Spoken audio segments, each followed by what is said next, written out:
Welcome to the Nigerian Community Chronicle Podcast, a platform powered by naked.org, where we celebrate the stories and achievements of Nigerians in the diaspora and explore the ways they enrich our global community. Today, we are honored to have with us Chris Kolade, a distinguished professional with a wealth of expertise as an independent parenting consultant, co-parenting coach, and parental conflict coach. Chris holds a master's degree and a diploma in social work, bringing a deep understanding of family dynamics and conflict resolution to his work. As the founder of United in Separation, Chris has dedicated his career to supporting families navigating the challenges of separation and co-parenting. His practice focuses on helping parents manage conflict, improve communication, and create healthier environments for their children, even during conflict and difficult transitions.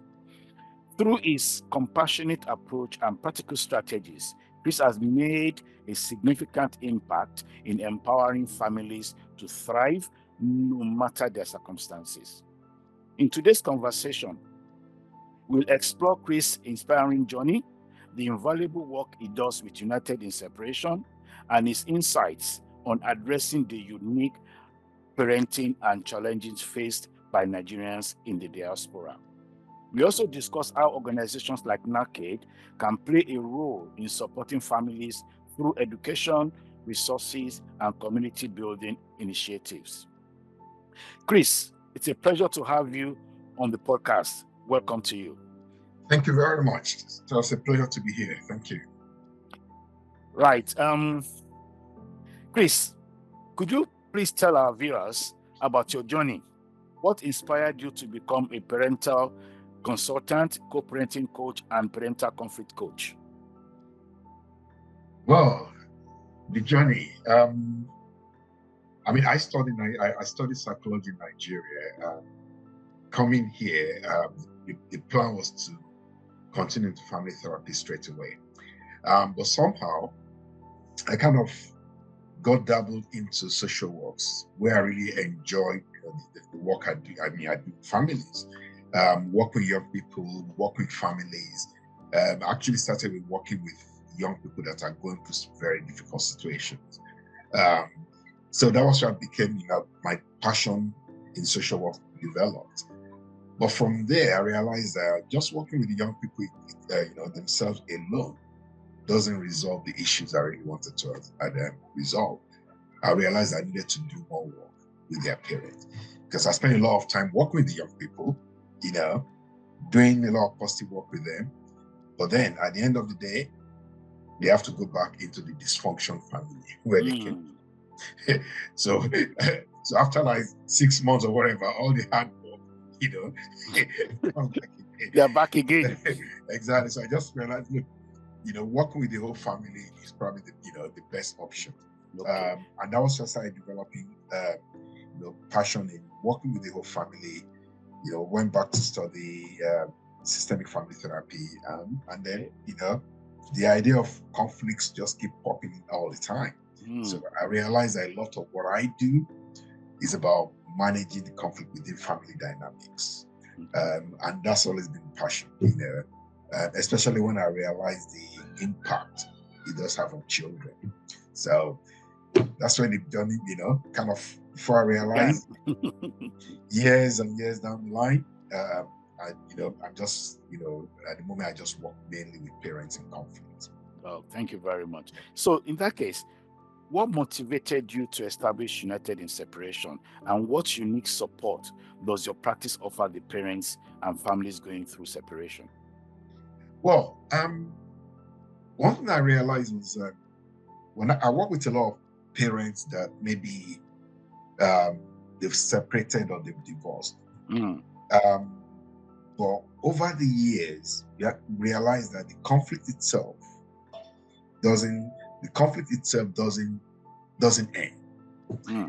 And one of the studies that has actually been carried out is what creates conflict in relationship. Almost 70% of it, they are unresolvable. I realized that when I work with a lot of those families, Some of them, they've gone to court. They've either separated or divorced. They've gone to court.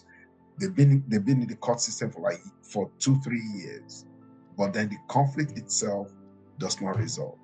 So when they come back, when I started offering coaching, I actually realized that it's not just only about what the battle that they've been fighting over the years. It's about learning how to co-parent, learning how to communicate with each other, learning how to live together for the benefit of their children.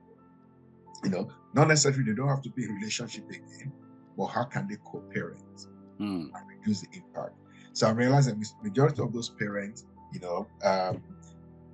come back to me and I work with them for for a few months, and realize that they probably been wasting a lot of money, the barristers and the solicitors, only to actually realize that the techniques and the simple techniques that they needed to actually go through to minimize their conflict is within them, and that's when I decided to see clearly this is something that is really that is needed in the society, and that was when I started United in Separation. So the whole idea is about you could be separated, but you can still work in unity. Work together. That's very well. Thank you very much. So in that case, so co-parenting after separation can be difficult, we all know. But what are the most common challenges parents face, and how does your approach help them navigate, these complexities? It's not any relationship,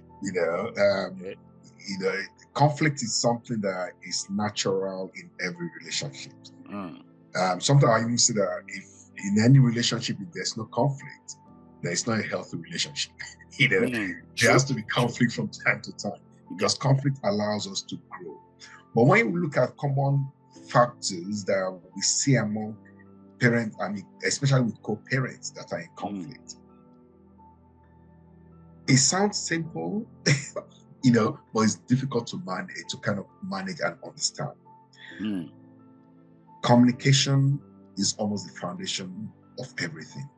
Miscommunication. You actually realize that, especially people that we live with, that we spend a lot of time with, there is always that miscommunication there all the time. Meanwhile, the same thing that somebody that you are so used to, that you live with for several years, probably have been saying the same thing to you. When you hear it from stranger, you tend to listen to them more. And why? Because you're able to actually listen, knowing that they don't understand where you're coming from, and you are willing to explain yourself better. But somehow along the way, we kind of, take a lot of things for granted in our relationship. So miscommunication is one of the main issues. That happens in there. So when I work with parents, it's about getting them to understand how they can communicate better.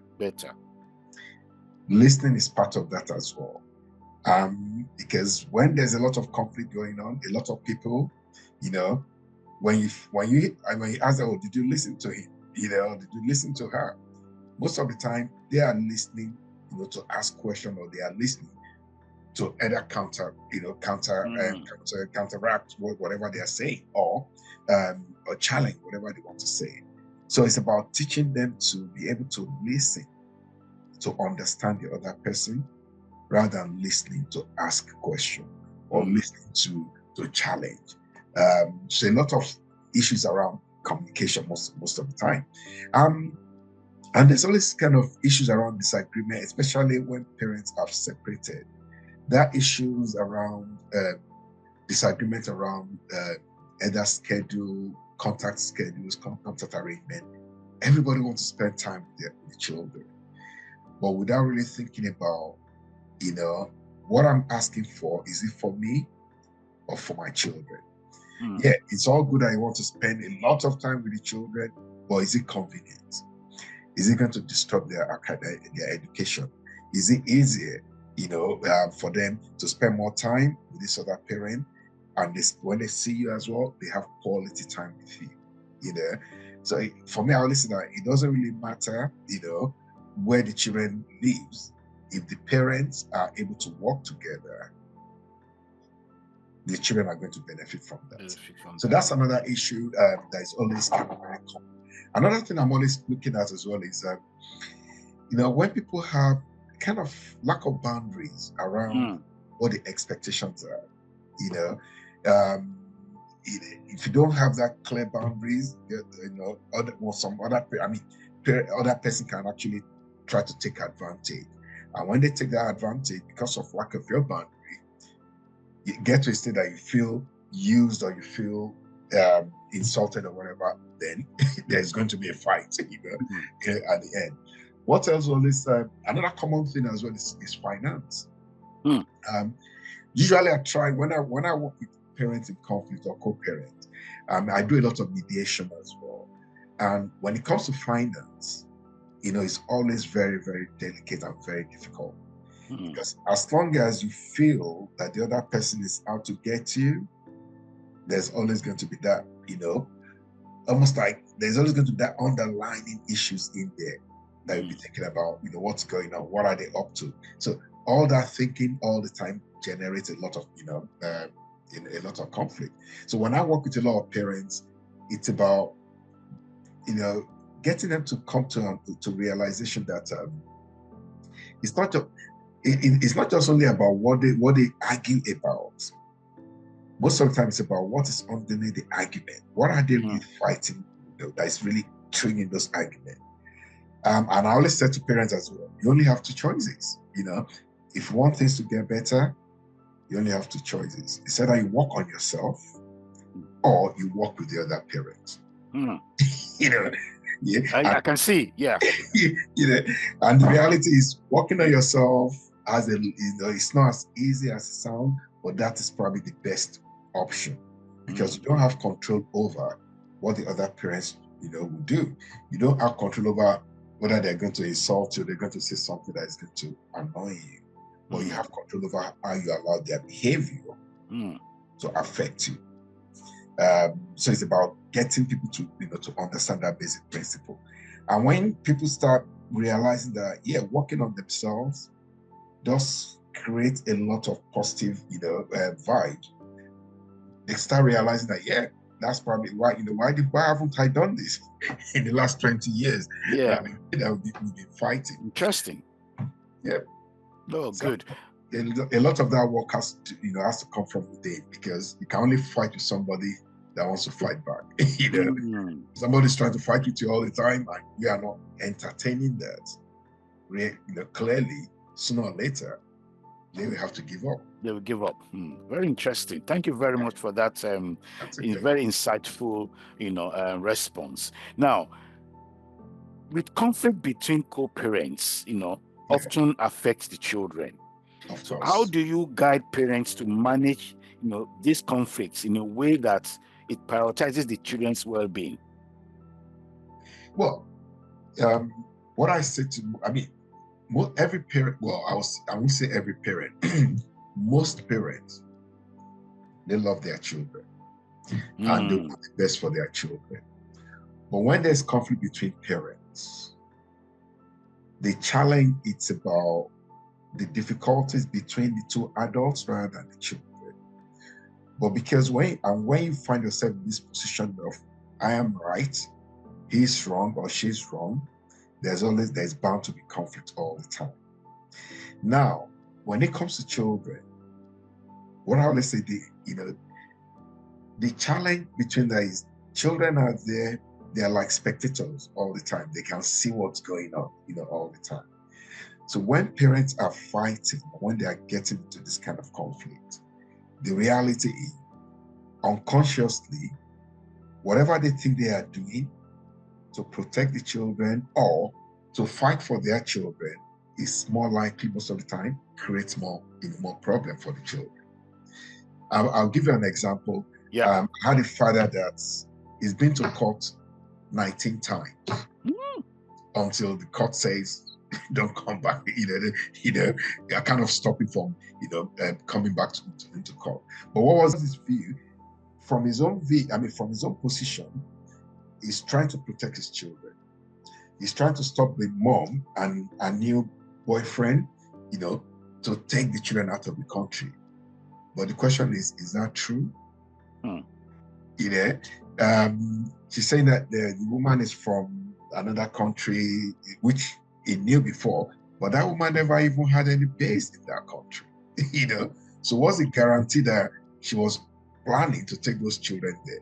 But just because, you know, he has it in his mind that that's exactly what, you know, and most of the times about just using the system as well to make sure that the other person doesn't get what they want.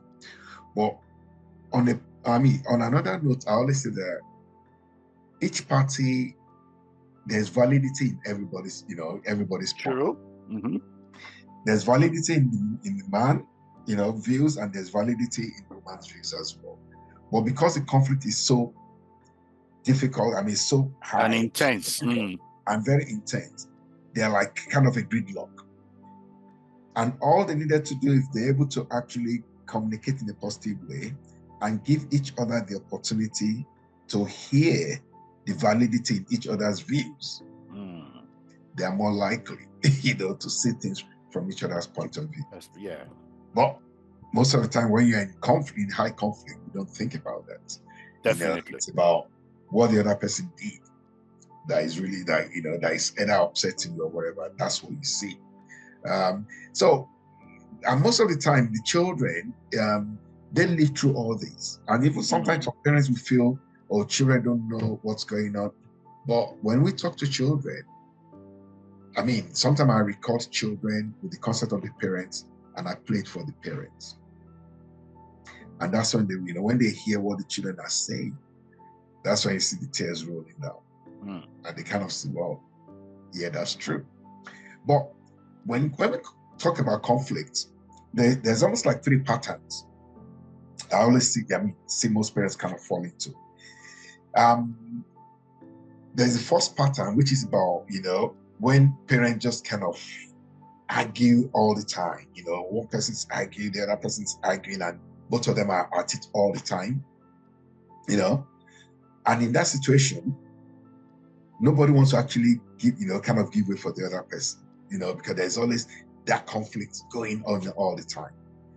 But the children, if the children are caught in between of that, what do? They're just like spectators. They are seeing everything that is going on all the time. And when parents are really angry with each other, they don't think about, you know, what's going on in there. They might think they're protecting the children, but the children are seeing a lot of that. Another pattern as well is when there's kind of, you know, arguments and ignoring. Maybe one person is doing a lot of the argument, a lot of the talking, and the other person saying, look, I've just had enough. I'm just going to ignore him or ignore her. And they'll be ignoring. And this other person is like, you know, talking and arguing all the time.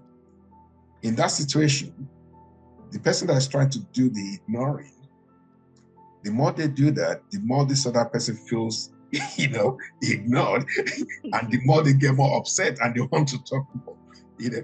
And then what happens? That conflict continues all the time. But children in that situation, they're either spectators or message carrier, because the person that is doing the ignoring is refusing to talk to the other parent.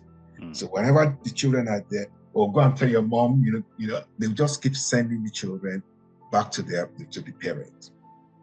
Meanwhile, the children can see each other parent, you know, always doing the talking and talking all the time. And then the third part, the kind of third pattern is more of when parents ignore each other all the time, ignoring. This person is ignoring, that person is ignoring, they're not talking. Maybe they had a big argument or whatever. For the next 3 weeks or 4 weeks, they are not communicating or they are not talking. Or maybe they've even divorced or separated, but they are not talking to each other at all. And then what happens? The children are kind of caught in the middle of all this, and the children becomes message carrier.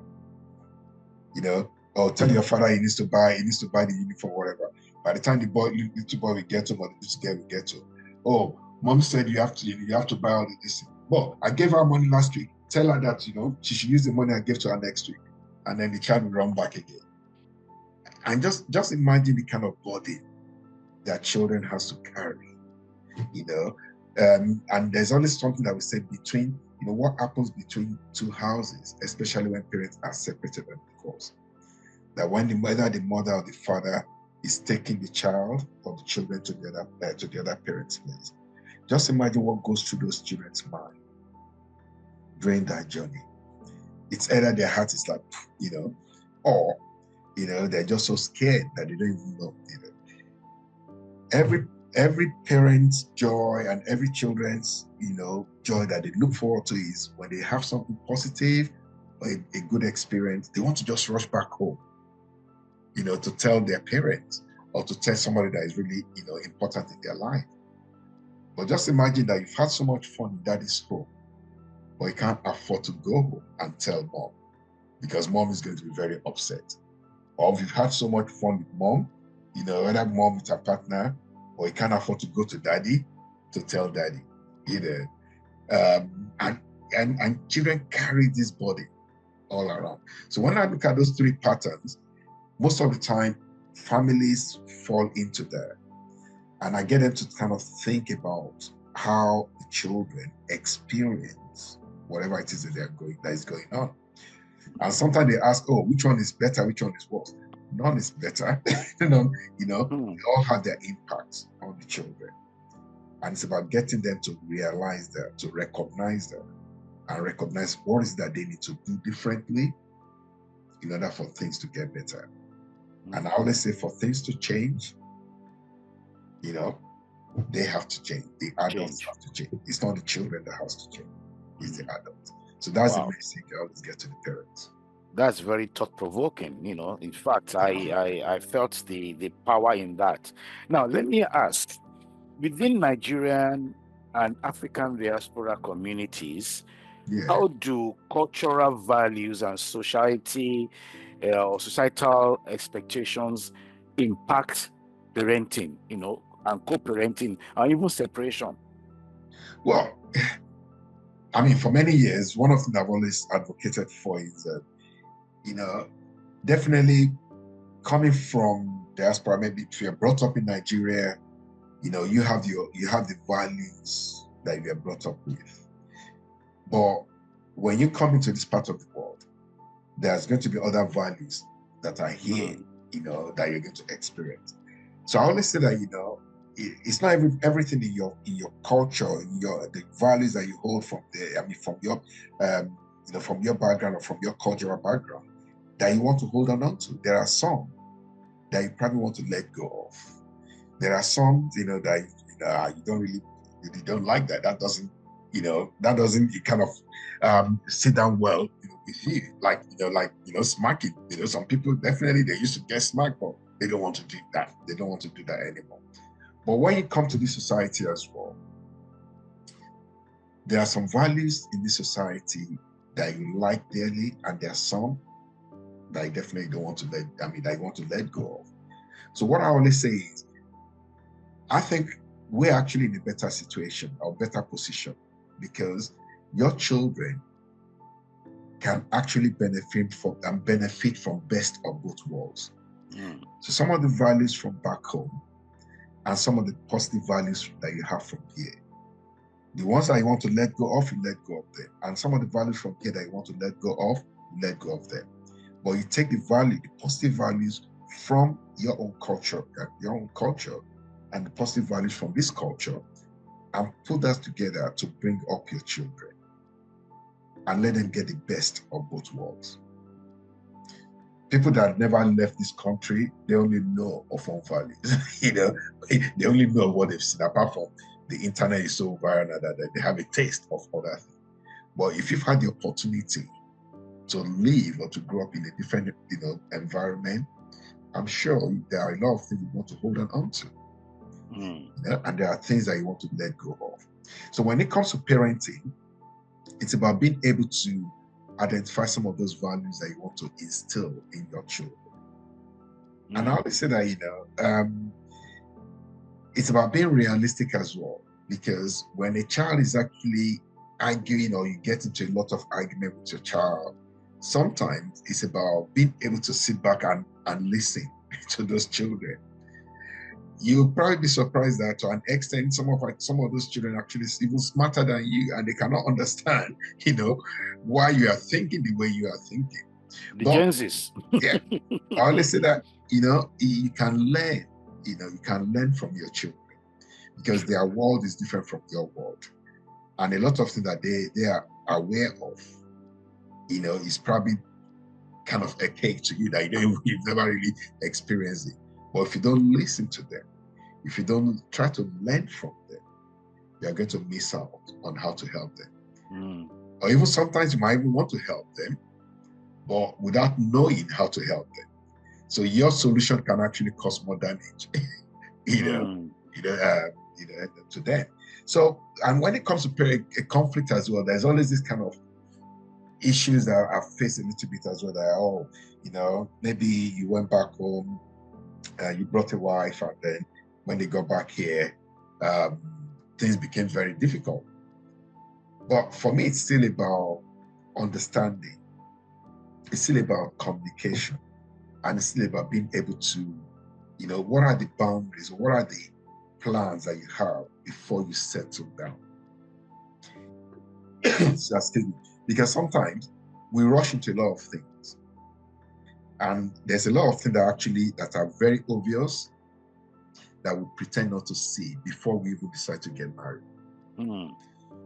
A lot of those things, there's always that mentality that, oh, I'm going to change him or she's going to change. And 10 years down the line, you realize that this person can't change. Because human beings don't just change. Yeah. Changes their thinking process. But it's either you make a decision that you are happy to live with those faults. But if you think you're going to change them, that's the beginning of the problem. And that's exactly what I think constitutes a lot of conflict, especially with families from back home. Okay. Thank you very much on that as well. I know for a fact that you and your practice, you have diverse clients from diverse communities. Of course, yeah. But coming back home a little bit, are there unique challenges you've observed in these communities and that of our own community in diaspora? And how do you address them to ensure families receive the support they need? Well, one of the main things that kind of comes up, which is what I said, is about, the rigidity about some of our culture, some of our belief system. Because something I always say that when your belief system is so strong, kind of you lose that sense of curiosity, or you don't kind of question things, and you kind of see things, the way the only way that you see it fit, and that creates a lot of problem, especially when you're now in this country, and maybe you have a partner that is open-minded and trying to embrace other issues. That's one of the things I feel that creates problem, among our communities, from time to time. And I've experienced, most of the time when I have couples come together, oh, he used to do this or he used to do that, but suddenly, he stopped doing that, or he expects me to do, things all the time. Meanwhile, two of us go to work, I even do longer hours, but I still expect to come back home and do the cooking. And, the reality is, growing back home, our society supports a lot of our practices, and it doesn't feel strange. But when you're in this society, it's about adapting to this society. You are going to work, your wife is going to work, this is about partnership. How do you share the responsibility? How do you support one another? Because nobody knows your family better than anybody else. It's about how do you work together. But if you're still with that principle that, I'm the man, it's whatever I say that goes, then you're actually brewing, because to an extent, sometimes, one of the parents can actually just continue to accept until they feel they cannot take it anymore. And then, things kind of blow out. But it's about being realistic as well in terms of our expectations. Because when we look at when we look at a lot of our families that are here, especially with some of the few cases that have been coming to now, the kind of the Jackpot syndrome. The desperation is there. People, they want to make money. They want to do a lot of running around, and when they are here, most of the time it's so difficult because you don't have the support network that you have back home. And because you don't have that support network here, that pressure is just only on two of you. And before you realize, that pressure start becoming difficult. And what people don't then realize that either as a man or as a woman, you both have the pressure that you are dealing with. And then somehow that pressure that is going on creates conflicts between two of you. And now the children are saying this, that they're experiencing this. But the children don't really know what to do. They're kind of getting confused, or there's a bit of neglect that might happen unconsciously, because when you are busy dealing with a lot of other issues, you are not seeing what is going on for your child. Then what happens? The children, maybe when they get to school, their own behavior will start deteriorating. They start misbehaving in school. And when the behavior start getting bad or whatever, then the school start calling the parents. And then what happens? The parents get to the school, they're so angry with the child, for either misbehaving or doing whatever that is going on. When they get back home, the behavior of the child now creates more conflict between the couples, but not realizing that it's their behavior that caused the problem for the child in the first place. So, and it's almost like a vicious circle. So until a decision is made or an agreement is made between the parents to kind of either sit back and weigh things and ask themselves questions: what are we doing wrong here? What is it that we are doing wrong here? What can we do differently? Until they're able to sit down and ask themselves the truth, and those questions is always going to be like that vicious circle all the time. Their behavior will cause so much pressure, it will cause conflict. The child will carry that into school, misbehave. They get the brunt of that. They come back home, the fight continues. As they're telling the child off, that's not going to improve his behavior or our behavior. Everything just kind of continues. So it's about being able to either sit back and hopefully press the reset button if things has not gone too bad.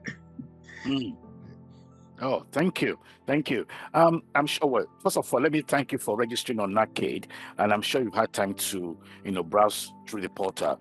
Now, of course, yeah, as you know, NACAID is dedicated to supporting Nigerians in the diaspora and fostering community connections. Yeah. How do you see United in Separation aligning with NACAID's mission to empower and uplift Nigerians and their families? Life is about relationship, isn't it? Yes. We connect in one way or the other, and nobody has all the answers. And where I see, that joint work coming from is, how do we support ourselves? How do we help each other I think it's mainly around education as well. Imagine, within our communities, there are a lot of expertise all around. People just coming into the country, we know how difficult it is to navigate what's going on. I do deal with issues around accommodation. I do deal with issues around immigration. But having a community there will be that opportunity to be able to connect, to be able to. So what I'm actually trying to get is that, how do you think NACAID as a portal can help fostering that connection itself, the connection that we all require in the diaspora? That's what I'm getting to, because you have a platform, and that platform helps. It's almost like it promotes all the expertise and the support network around there. Okay. So it's almost like having that platform, almost like a hub. People connect from there, and you can actually you can actually support each other. So, one of the things that I try to do when I log in, I'm trying to find out, okay, who has some expertise that I can benefit from. You know, the best place I can go to is to go to kind of your platform, because I know somebody that will understand my culture, that will understand my journey, that can put me through. And things around mentorship as well, you know, mentoring. My thinking is, you know, the platform is actually, you have connection with a lot of individuals, professionals out there that can mentor other the younger generation coming in, coming in as well. And being able to actually connect, and, you know, especially promoting and educating, you know, our communities with it, you know, using that platform. I think that's probably the best, you know, one way that I feel that work itself can, you know, can connect. For example, for my service, I do a lot of workshops, I do a lot of training, I do a lot of, coaching, either group coaching or wherever. I can use your platform to offer workshops, to offer training, to offer, you know, and people will come in there, they will learn and take something away from there. And at the same time, I can connect with, through your platform, to find out about other services that will benefit myself and my family. I mean, that's one way I think, you know. Yeah, that's super. That's super. In fact, that will lead me to the next question, because I've been thinking, you know, listening to you now, because I believe, I mean, I live in the UK as well. I'm part of the diaspora, and I know for a fact that many Nigerians in the diaspora face, you know, additional pressures due to cultural expectations or lack of support networks. You know, so how do you think NACAID and United in Separation, you know, and collaborate, you know, to provide an holistic support, you know, for these families? I mean, well, it's just like, I mean, you know what I do in terms of based on what I've advertised on your platform. The working together, it's about me providing that opportunity, or my organization providing that opportunity to parents that are going through some of those turmoil, some of those difficulties, and using your platform, you know, as a base, or kind of a networking, platform, because, you know, you don't know what you don't know. You know, that's true. And I always say that, you know, if going in there, browsing through, being able to connect with that person, or even seeing information about all the other services that are out there. I think, you know, for me, I mean, I look at my service as services that bring family together, that promotes unity in families. It's not just only about separation of divorce, it's about relationship as well. You know, building relationship, you know, putting relationship together, relationship that are at the edge of breaking up. How do you support them together? What I know, I can share with the world, you know, everybody. I mean, at the same time, but using your platform, I'm able to I can capture I can have a captured audience, of a niche, that will come into there and actually learn from that, and I can pass that knowledge on. And at the same time as well, there might be some areas that I even feel I need to learn from as well. You know, for example, I'm sure you have some, you know, all the tech the tech gurus that are used, you know. I can come in and learn, you know, from that as well. So my thinking is your platform is going to be like a hub, and I can see it kind of getting bigger and bigger in such a way that, you know, that would be the first point of call to find out. If you want to find out information about any services out there, that would be the right place to come. If you want to know about what's been, you know, maybe one of your friends that you felt, he's doing so well, or, you know, you would like to actually reconnect with, that's the right platform to come into. So I just feel, you know, it's an ongoing process. But personally, I feel educating, that is something I can provide, educating families and educating people, and using a platform to promote that. Coming on that word, that keyword you have just used, educating.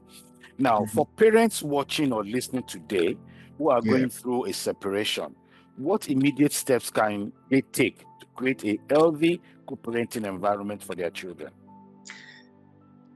Well, I look at it this way. every relationship kind of comes like in a circle.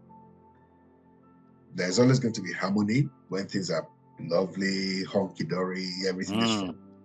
And there's going to be disharmony when there's fights, when there's conflict, when there's something that, something is not right here. But at the same time, the third part is repair. So it's almost like a circle. You have the harmony period. You have times that things are kind of okay, not really healthy or not going on very well. And then they need to actually, that's when the arguments and everything kind of comes in. There's a repair. Now, most relationship, I always talk about it in general. Every relationship go through that circle. But most people, when they get to that, disharmony stage, they focus so much on the fight in there, and sometimes they skip the repair until things goes better again and back into harmony. Now, when I talk to parents, what I always say is, it's a natural thing for everybody to have, to have conflicts. However, there are underlying issues that is always been there's always almost like how would I call it, kind of deep-seated values that create those arguments all the time. And that is why what people used to argue with, argue on maybe like 10, 15 years ago, is still the same thing that they're arguing about 10 years later, whether after they've even separated or divorced. So when I look at that, it's about, those three areas. Let me quickly talk about the three underlying Please do. Please go ahead. The first one is about power and control. Especially when you feel either your power to take charge of your life, or or your power to control how you want things to be is being threatened by anybody. You're going to fight for it. You want to fight back. Or somebody that has a controlling personality, that wants to control everything around them. And if that control or that power is being challenged, what happens? They want to fight for it as well. So that's kind of another underlying. So when you look at a lot of the fights that goes on, it's about what's going on in here. It could be, that's one of the main things. Another aspect is about closeness and care. We're all social beings. We want to be cared for. We want to feel close to somebody, to our family members. And if any of those needs are not met, there's bound to be conflict. Maybe, not showing each other the care and the enough recognition all the time. In your relationship. And then the third underlying issues is kind of very deep-seated values. It's around respect and recognition. We all want to be respected. We want to be recognized. We want all our efforts that we put into this relationship to be recognized. And if any of those needs are not met as well, they are bound, to be conflict. Now, when I talk to parents, you need to kind of think about which aspect of these things do you think your conflict, falls into? What are those things that you feel triggers your conflict or your argument all the time? And if you're able to have answers, if you're able to ask yourself genuine questions, the reality is you'll be able to find answers. Because what you're asking yourself, what is it that is causing? Why are we fighting? What is it that is causing this argument all the time? I might, just going back to your question, if you think about, what is it that causes those arguments? How can they really resolve it? Because if you know the reason why you are fighting or why you are doing certain things, you are more likely to find solutions. For the problem. So that's the kind of circle that relationship kind of falls into. Now, I wanted to answer the second part of your question. If you remind me, what's the second part of that question? How can parents in diaspora, balance that pressure? What immediate steps, you think they can take to balance, any healthy institution they find themselves? Okay. Well, in terms of the tech, what I always say to people is, which is what I've actually answered some of this as well. Yes, I think you have. Yeah. If you look at, some of those things that they are, when I took out some of those underlying issues that I actually explained, if they are able to actually understand why they are doing that fight, why they are doing that confrontation. That's likely to actually help. But one thing I always, there's this little tricks I always say to people. I call it 3 questions that you need to ask yourself in any situation. And the first question is always, is it true? Whatever it is that you are thinking about, whatever I think you heard, or whatever I think that you think that that person is bound to do or trying to do, is it true? Are you 100% sure that is true? And if you're not able to answer yes to that, then you need to question your action. The second question I always ask is, whatever you're about to say, before you send that message out, before you say, ask yourself, if you said whatever you're about to say, is it likely to hurt the other person's feelings? Is it kind, whatever it is that you're about to say, or that message you're about to send? Or is it likely to trigger, behavior or anger in the other person? And then the third one is, does it really matter? Do you really need to say what you want to say? It sounds simple, because as human beings, I always say that, what we need to learn to control is our own emotions, because it's our emotions that kind of lead into actions all the time. But if you're able to have that pause, especially asking those 3 questions, you are more likely to learn to respond rather than reacting to situations. Because what happens when there's conflict is reaction. We react. You say something or whatever, you want to kind of give back to them, so you are reacting to each other. And before you realize, one person is doing this, what that person is saying, and then, everything just escalates. But what I always say to people is learning to respond rather than reacting to situation. And in order for you to be able to respond, you need that little pause for you to be able to actually, think and take control of your action, take control of your emotions. Otherwise, your emotion is going to take control of you. And when you ask those 3 questions, is it true? Is it really, out to get me? Or what he says, was he really trying to wind me up deliberately? Or is she really trying to do it that, is it true? Are you 100% sure? And if you're not 100% sure, why kill yourself? And the second one is, what I'm about to say, or the message I'm about to send, is it likely to hurt the other person's feelings? Is it kind? And the third one is, do you really need to say it at all? Thank you very much. Thank you. I mean, correct me if I'm wrong, but what I can get from this is that, in my own little layman's perspective, I think we've done the beginning, we've done the middle, and we probably need to look at the end as well. So in that case, understanding that framework, what advice do you have for parents who feel overwhelmed by guilt or self-doubt during separation or divorce? Because it's gotten to that stage of separation and divorce. So what advice do you have for them? Well, guilt is like cancer, isn't it? It can eat you from inside out.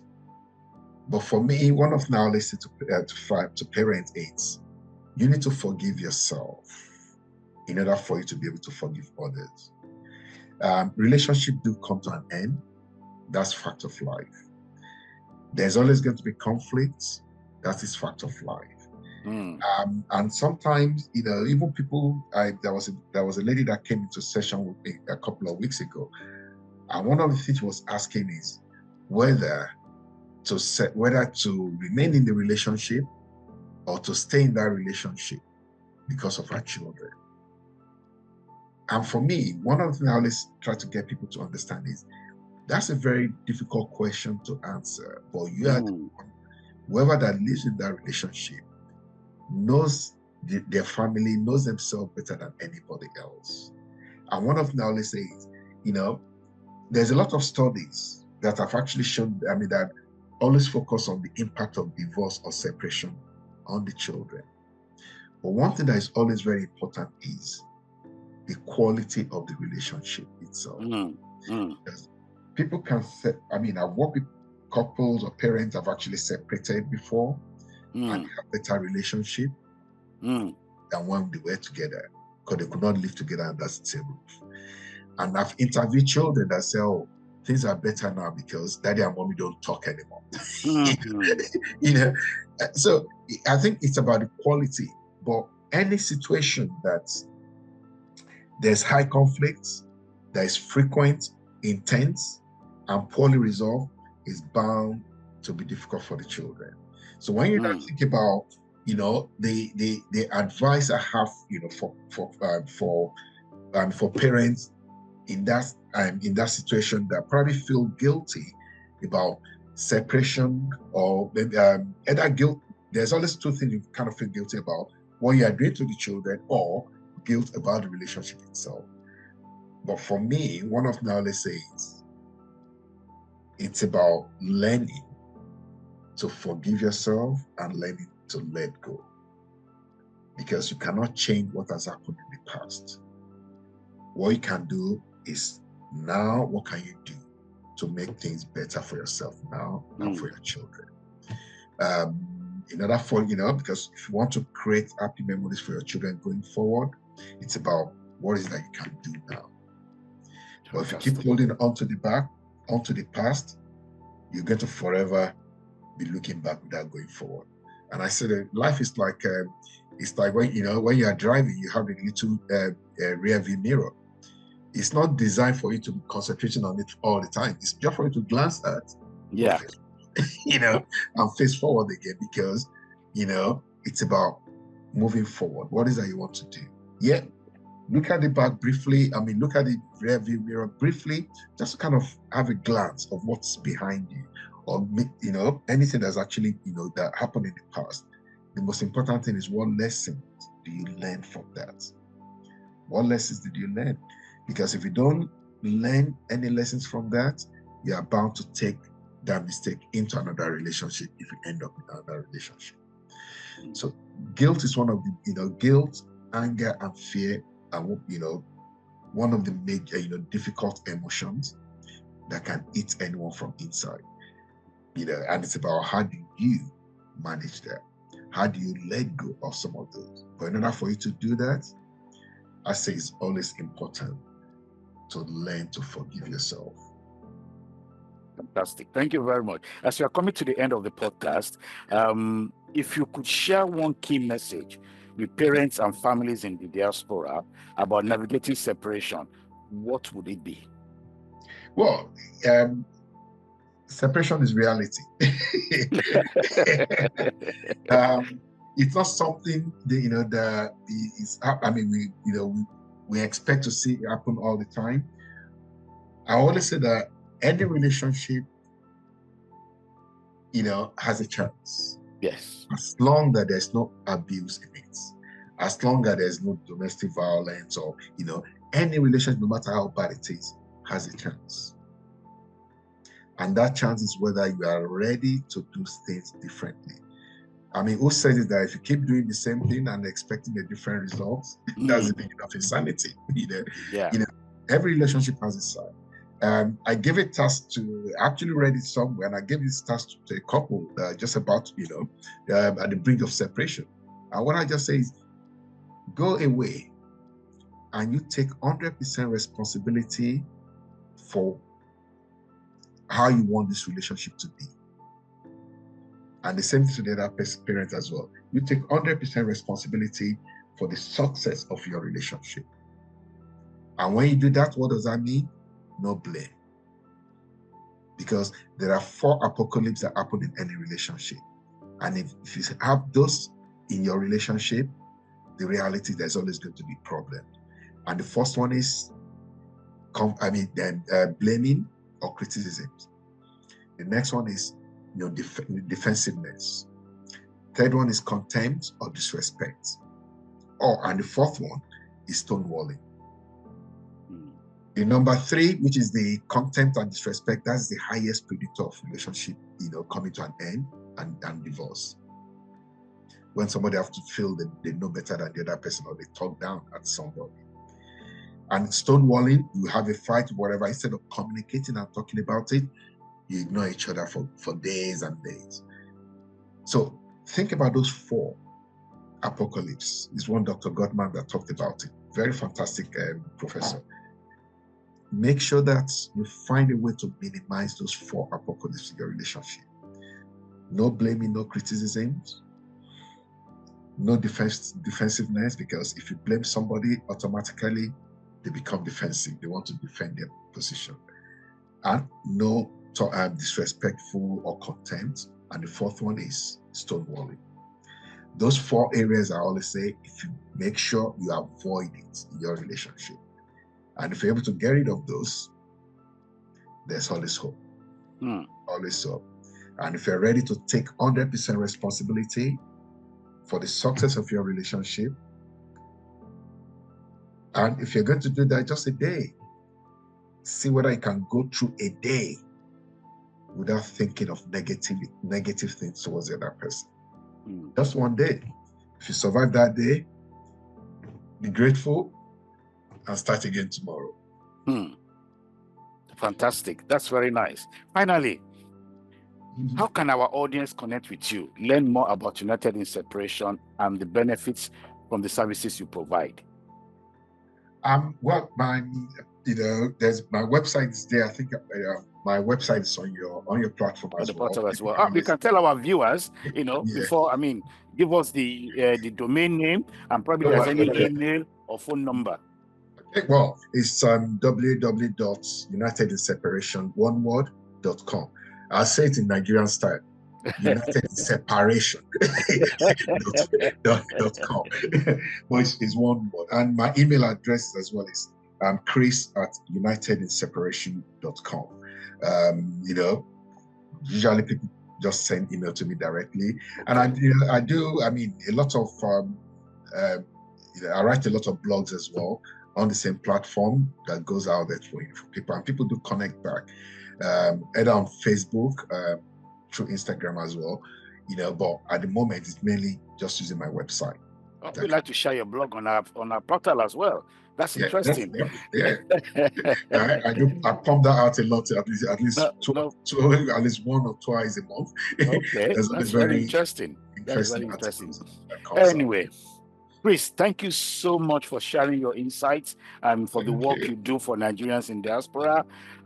Any final thoughts or message for our audience, please? Well, any final thought or message? Just go out there, know that you can never be right all the time.